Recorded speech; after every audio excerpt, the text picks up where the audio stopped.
In a world obsessed by progress, we're always told that new is always better.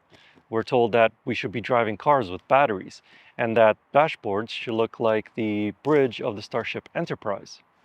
So by those modern standards, a car like this 2026 Lexus IS350 is like one of those flip phones from the early 2000s.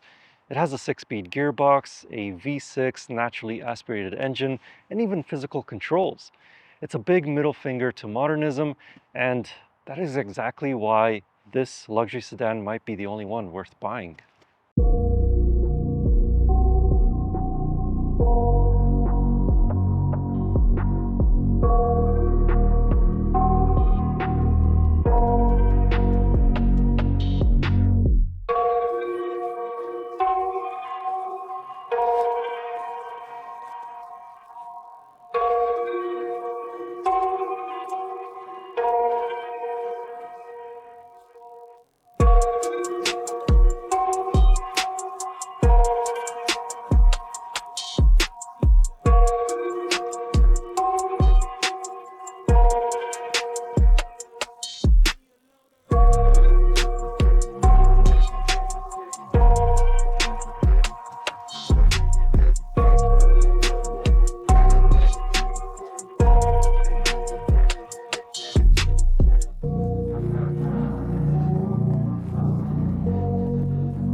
Under the hood, Lexus has refused to fit the IS with a tiny, stressed-out turbo 4-banger. Instead, you still get this naturally aspirated 3.5-liter V6. It produces 311 horsepower and 280 pound-feet of torque, which in 2026 sounds modest. A modern electric hatchback could probably outrun this in a straight line. But when you bury your right foot, you get a linear mechanical crescendo. 0 to 100 kilometers an hour takes just under 6 seconds.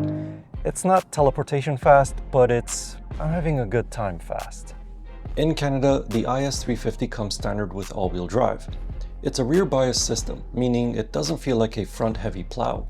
Lexus has taken the 2026 IS to their own private test track that was modeled after the Nürburgring to enhance the dynamics of the chassis.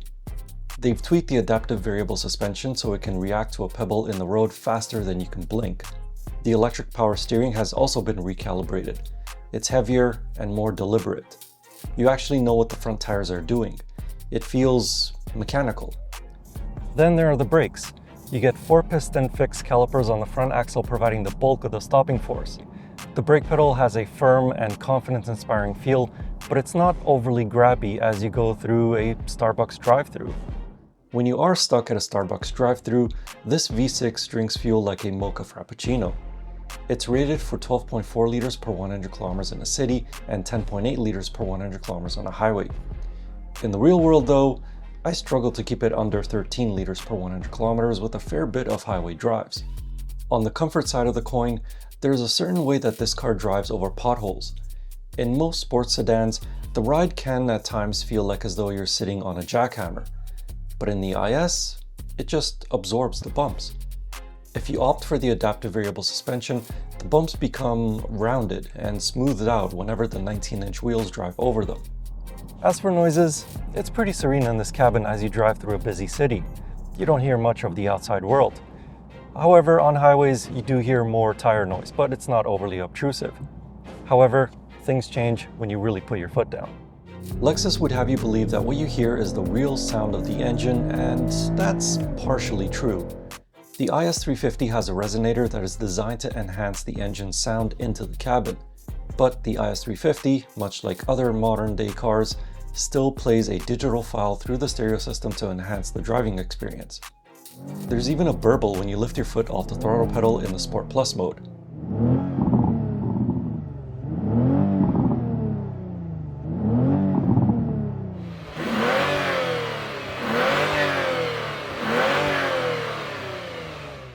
It sounds great, but at the end of the day, it is fake.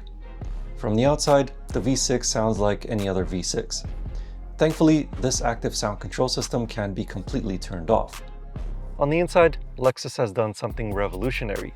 They've kept physical controls. so you don't have to dig through a sub-menu just to change the climate temperature. And they've also done something else. They got rid of the trackpad. In its place is a 12.3-inch touchscreen with wireless Apple CarPlay and wireless Android Auto connectivity. Sadly, Lexus has moved on with the times a little bit and gotten rid of the semi-analog gauge cluster. Now it's all just a digital screen in front of the driver. But it's not all just iPads and pixels. Lexus has added some artistry. You can now have the center console finished in something called forged bamboo. It's made from real bamboo fibers pressed together under enough pressure to create a diamond, probably. Either way, it looks fantastic, like something you'd find in a high-end Tokyo hotel. The downside? Interior space. Now, of course, up here in the front, it's fine. For my above average height of 6'4", I've lowered the seat all the way down, so I have enough headroom and I have just enough legroom. In the back though, if you have friends with legs, they should probably get their own cars. Rear legroom is, well, cozy, which is another way of saying pretty much non-existent. As for the trunk, it too is just as cozy as the back seats. Only 306 liters of space back there, but you do get a temporary spare wheel under the floor and not just a tire repair kit. Visually, the 2026 IS350 still looks like the sharpest tool in the shed. The spindle grille has grown over last year's model, but I think it looks even better now. The 19-inch BBS forged wheels look slick, especially with the bright red calipers behind them. And you can get a performance exhaust system to make your IS350 sound as good as it looks. And that's real exhaust sound, not the fake stuff from the speakers. Now for some bad news. For 2026, the 350 is the only version of the IS that you can get. No more 300 and no more 500 with that glorious V8. This one starts at just under $57,000 Canadian, and by the time you add on the F Sport 3 or the special appearance package to it, it'll cost you around $70,000 Canadian, and that is before fees and taxes. So why should you buy this over an Audi or Mercedes?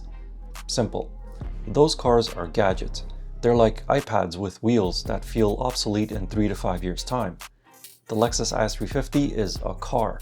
It's analog, it's reliable, and it's unashamedly old school. It's for the person who wants to actually drive, rather than be assisted to their destination by a computer chip. It's not the most logical choice. It's not the most futuristic choice, obviously. But in a world full of boring appliances, this one still feels like as though it has a heart. In the meantime though, if you would like to know more about this 2026 Lexus IS350, I have a more detailed written review of it over on my website. You can find that link in the video description or click on the pop-up banner right up here. And as always, I will see you in the next car, truck, or most likely it'll be an SUV next time. Anyway, thank you for watching. I hope you enjoyed the video and see you in the next one.